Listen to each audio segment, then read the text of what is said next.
My name is Adam Hepner and I'm the QA lead for company Nice project. Today I wanted to share with you the story of how my company introduced robot framework to our customer, the company Heidelberger Druckmachinen.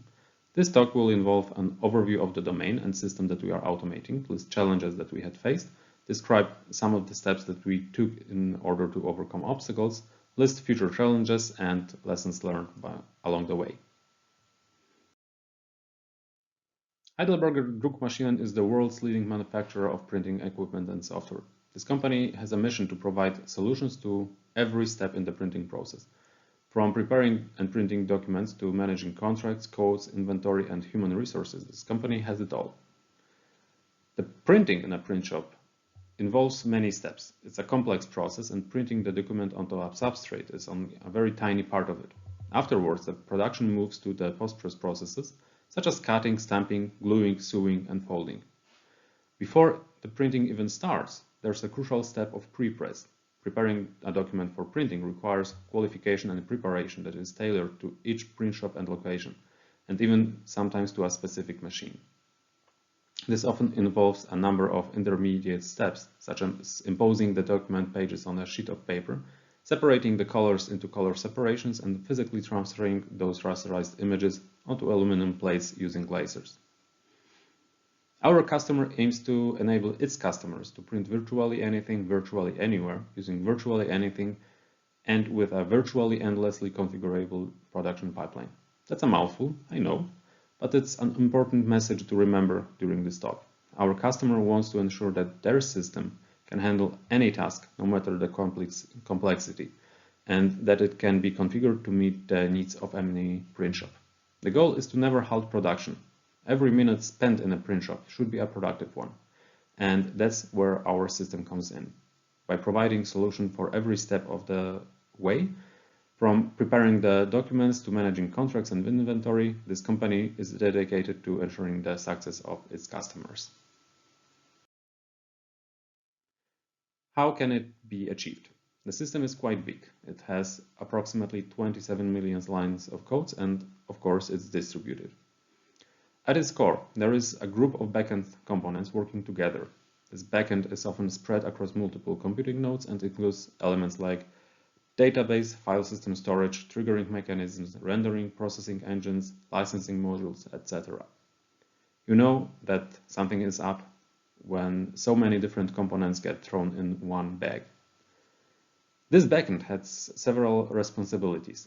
The main one being, of course, managing the communication and operation of physical devices. Those can include printing presses, but also post-press devices like cutters, and pre-press devices like computer-to-plate devices for preparation of color separations. A custom management UI controls software updates and deployments. Performance metrics are stored in an external location. Most backend operations are done by working with files in designated directories and moving them through a customizable production pipeline. From the user's perspective, there are several options available. There is Windows UI, macOS UI, device-specific UIs, configurable web UI, and as of recent, also a cloud service offering. In addition to all of this, there is a custom automation engine and, of course, some APIs sprinkled on top. The overarching goal of what we do for this customer is to increase the speed of delivery. A couple of years ago, our customer had been delivering software old-fashioned way on USB sticks distributed by the customer service. It would often take a couple of days at a time and happened roughly once every 6 months. This is no longer maintainable pace, and the company had to make great effort in order to enable a speed up in the development. As a result, they are now capable of online software delivery every month with ambition to make it even shorter. However, changes in the development process require changes in the testing process. What previously could be manually tested for months now should be verified in a matter of weeks, and that cannot be achieved without automation, even if we limit the testing scope only to necessary components. However, our approach to automation is not the first one to be tried by our customer. It probably won't be the last one, but I'm willing to say that for now it's been quite successful. We faced challenges on two fronts, business and technical. When starting with the automation offer to Heidelberger Druckmaschinen, we had to overcome several issues. First of all, the complexity and legacy of the system. Basically, every deployment is heavily customized, and we are forced to pick and choose which system configurations and variants to cover with the test cases. The system had been in continuous development for decades now, and the software development discipline has changed over this time. Lack of uniform approach to automation. There are many ways in which the system can be automated, including custom-made built-in automation engine, a third-party RunRx UI automation toolchain, some Java code, some Ruby code, some Cucumber code, but none of those approaches currently support all of the different ways to describe the processes that are happening in the system. And to make things worse, they are provided in various technology stacks. RunRx uses C#, custom automation engine uses Jython. Software is developed mainly in Java, and there are some scripts developed with Cucumber or JUnit. The new cloud offering will predominantly use TypeScript, and in order to make any of those approaches cover the system end-to-end, they all would have to implement a very wide scope of interfaces. There are also very specialized domains. Basically, every corner in the system is its own separate knowledge bastion, and there are people who had already spent years with the system, and they cannot speak of all the various applications of the system. People focusing, for example, on document processing will often not know about the pre-press or post-press. People knowing about those areas won't know all the possible failure modes in device management. Those familiar with device management will struggle with the archiving system, and so on. Additionally, Heidelberger Druckmaschinen employs a lot of unique domain experts who had been authoring scientific papers in their respective areas of expertise. But to make things even more challenging, those experts are slowly retiring into retirement. This poses challenges on multiple fronts. First of all, because it will cause a domain knowledge gap in the future. But second of all, there are already some custom-built solutions in the build process that are difficult to bring up to speed with modern development processes. This is an artifact from the times before open source alternatives were feasible to use. History, also the on-premise system had been released 2 times per year. Now it's 12 times per year, and we are currently doing our best to increase the release frequency. As for technical aspects, we had to take several into considerations. First of all, the system have to function both on premises and in the cloud. The release schedules for both environments, the on-premise and the cloud environment, are really different. One is released approximately once per month with continuous integration in place and continuous delivery in the process of implementation. And the second one has no restrictions and could theoretically be following continuous deployment pattern. Some of the tests can be executed in virtualized environments, but some others require complex manual deployments on physical machines. Sometimes the provisioning of the test environment can be done on one machine, and sometimes the test environment itself is built up from multiple machines. Some of the tests can utilize software simulations of the print devices, yet others are best to be executed and evaluated on a real printing press. Mostly, those cases should be also evaluated by the domain expert. We have a full range of interfaces to cover in an attempt to automate the system from end to end. The historical coverage was maybe not that great, and our end-to-end tests are aiming to increase this coverage rate rapidly in order to make it possible for developers to increase the coverage on their end. So, how did we get started with Robot Framework at Heidelberg? In Polish, we have a saying, when you don't know what it's all about the money. But I'll surprise you, this is not the case about the money. The money saved on licensing is just a happy coincidence this time. Basically, before Nice Project got engaged in testing of the software for Heidelberger Druckmaschinen, it had already been decided that the platform to automate the software will be RunnerX. It has all the good things. There is pleasant UI, great functionality, speed, support, and so on. And most important of all, it works, which is not always the case. But there are also problems that our customer maybe didn't anticipate. It costs a surprising amount of money to develop the tests in an interactive way. It's challenging to collaborate on the test code because a lot of the source code is generated, and this makes a mess in the code repository. Finally, the greatest challenge. You usually start with this tool by clicking around and recording your actions. If you want to progress from record and replay paradigm to something a bit more complex or less standard, like calling an API or moving files around, you have to implement this custom functionality for yourself using C#. Our customer develops mainly in Java and has very little, if any, experience with C# development, which very effectively limits what they are able to achieve with RunnerX. Additionally, money issue isn't totally irrelevant here because of how RunnerX is licensed. Basically, this tool has two licenses, one very expensive to be able to develop the tests, and the other cost-effective in comparison to be able to execute tests using CI/CD tool. What is not cost-effective is to have a lot of people involved at one time in test automation and at other time all at once in manual test execution.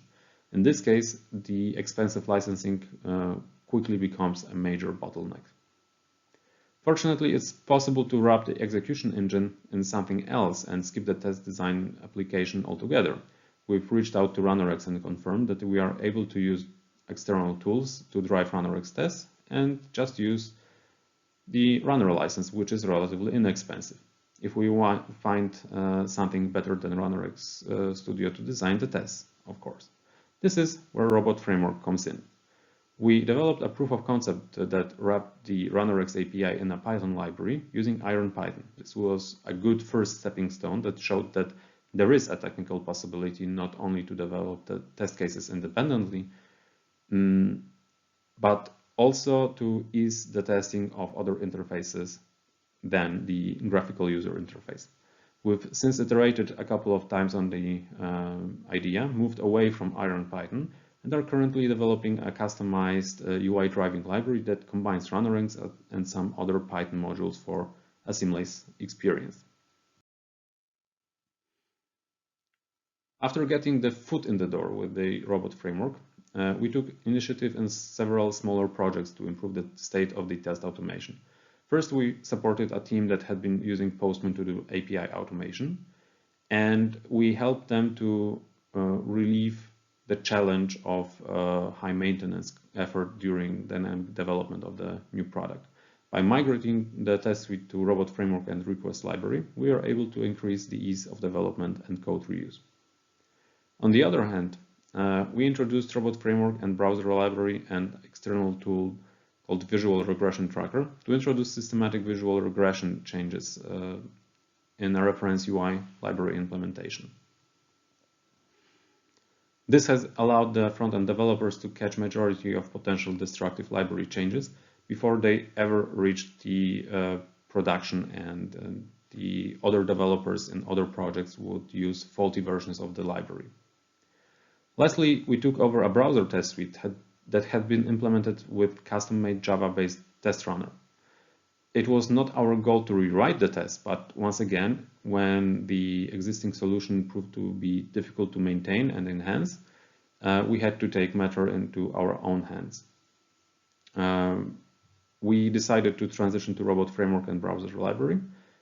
Of course, the initial effort was not insignificant, but after this initial effort, the implementation of new test cases is increasingly easy.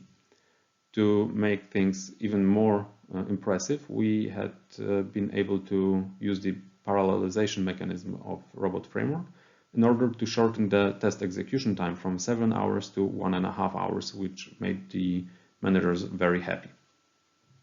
In the meantime, we also wrapped the aforementioned custom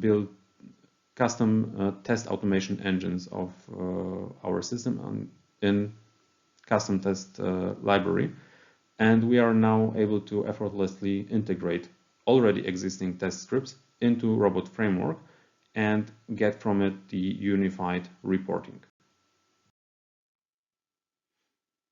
The challenges that we had to overcome only made our team do better.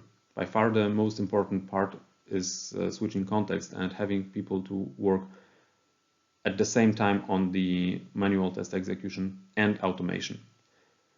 The fact that we have to access shared test environments and the size of the system that we are testing is not making our life easier, and it limits the speed in which we can automate things, but it also proves that the decision to use Robot Framework was the right one. The ease with which we may decide to run parts of the test suite and retain the overall perspective is something that is hard to overstate. This year we also work on unifying all the test reports from all the projects that we are involved in. The goal is to have current status of tests one click away. Moreover, our customer is working on providing us with the information about which areas of the software had been changed between the releases, so that we can also focus on executing only the relevant parts of the test suite. The possibility of running the test cases in parallel is very dear to our management. There are some tests that cannot be parallelized for performance and monitoring reasons, and sometimes it does not matter at all if a test suite takes 5 minutes to complete or 10 minutes to complete, but sure enough, a difference between 7 hours and 1.5 hours is significant. And the most important part is that this capability is built in the framework and we don't have to use it. We may use it whenever we see the need for it. It's also extremely easy to integrate other tools with Robot Framework. In the worst case, we just create a custom library that exposes the API and hides irrelevant implementation details. This way, we may do the automation the same way for browser, Windows, API, and many more interfaces. Additionally, our tests often span across multiple applications and across many systems that work together to achieve prescribed goal. Usage of the remote library interface and custom-made libraries makes our life easier on this front as well. Our journey is not complete. On one hand, our applications are constantly being developed further, and on the other hand, we still have a great deal of system surface to cover with the test to enhance the confidence with which we release.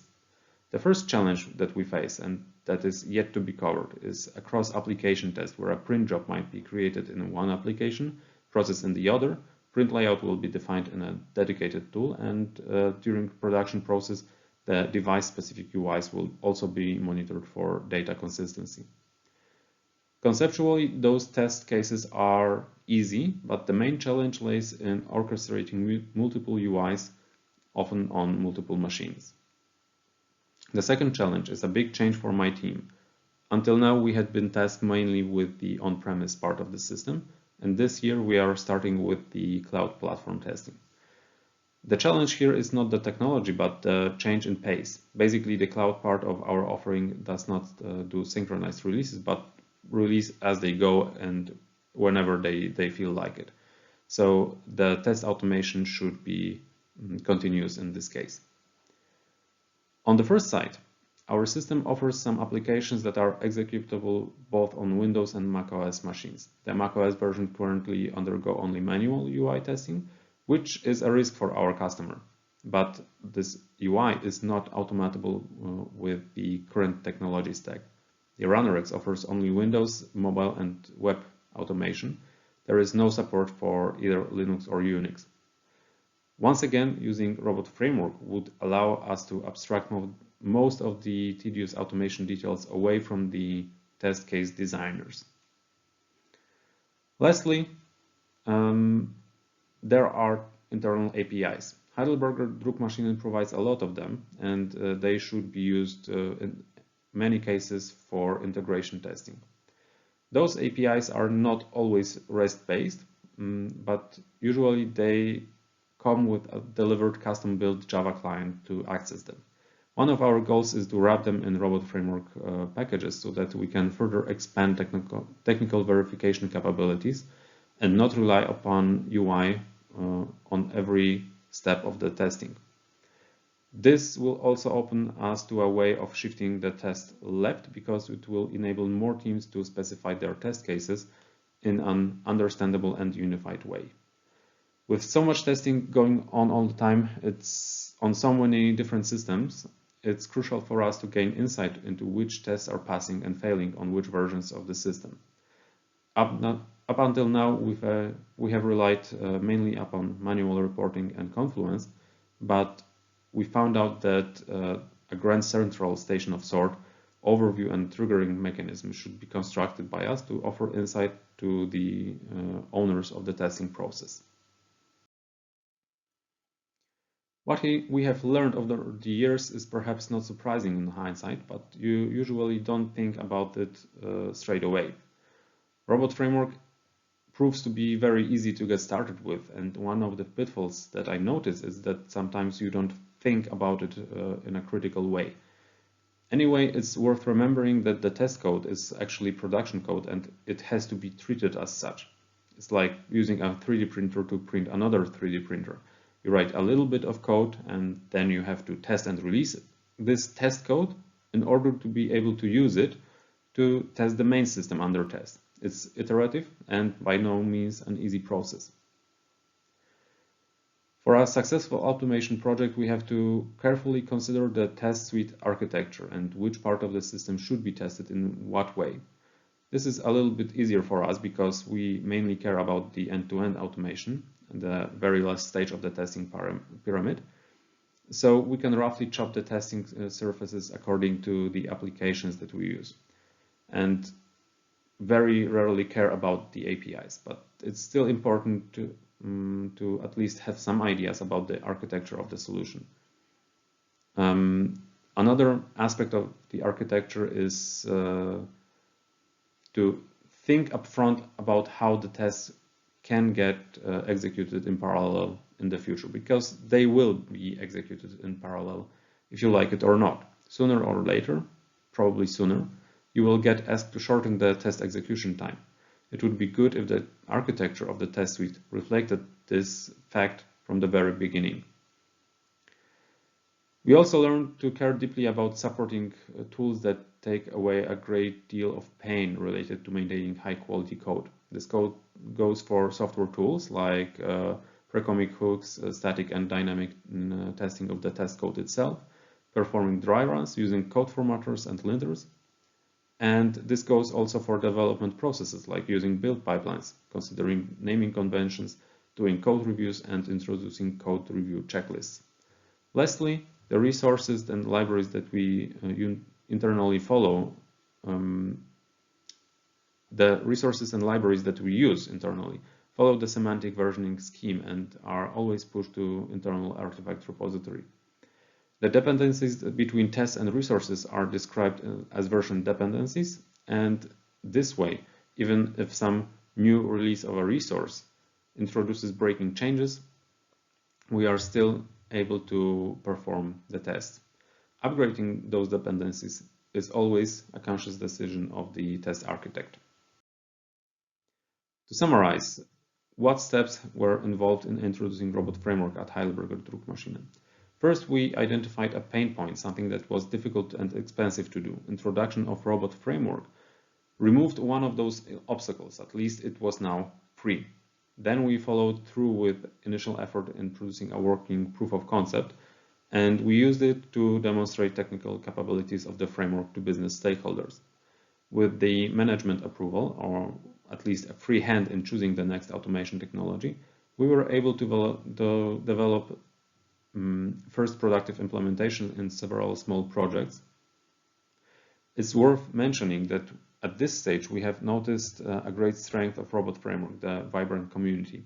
We had free choice in selecting the technology and were open to using different ones than the Robot Framework, but Those other technologies were usually either harder to use than robot, or there was no readily available support either internally or externally from the organization. Working on several implementations at the same time allowed us to identify good practices along the way and put effort in the documentation and infrastructure. In the meantime, we involved basically the whole automation team in effort to spread the knowledge, practices, tools, and solutions. When the right time arrived, we were able to select a few of the peers inside of our team to become robot framework advocates. They are able not only to work on their test cases, but also provide support to potential users in the rest of the organization. With that in place and making it known that robot is a successfully used and versatile technology, we identified key people in the organization and helped them to get to know the tools. In our case, the most important person was the cloud solution architect, who was able to pick up the implementation skills in Robot Framework very quickly, and followed by including Robot Framework Suite as a part of the cloud template project. Most of the new cloud projects use this template, so they get Robot Framework tests for free. What we achieved by this is that right now, when we speak to the developers using Robot Framework, they are already familiar and there is some sort of pipeline already in place. This is probably the most important part of the whole process. If we were not to provide support for the tool long term, Robot Framework would not be successful at Heidelberg. But it delivers an awesome support outside of an organization, and we do our best to also provide great support inside the organization. I hope that we are at the breaking point with this company, where more and more developers and testers start asking questions and they can get answers from my team and from each other subsequently. The main problem is not that the technology is hard, but there is usually a little bit of time to get started, and everyone wants to get help in case of problems. So it's crucial for all of us to be able to deliver this help. That's it. Thank you for your attention. I hope you have learned about our challenges and journey and the lessons that we have learned along the way. If you have any questions, feel free to contact me at adamhepner@niceproject.eu or reach out to me at Robot Framework Slack channel. Thank you for your attention and bye-bye. Have a nice conference.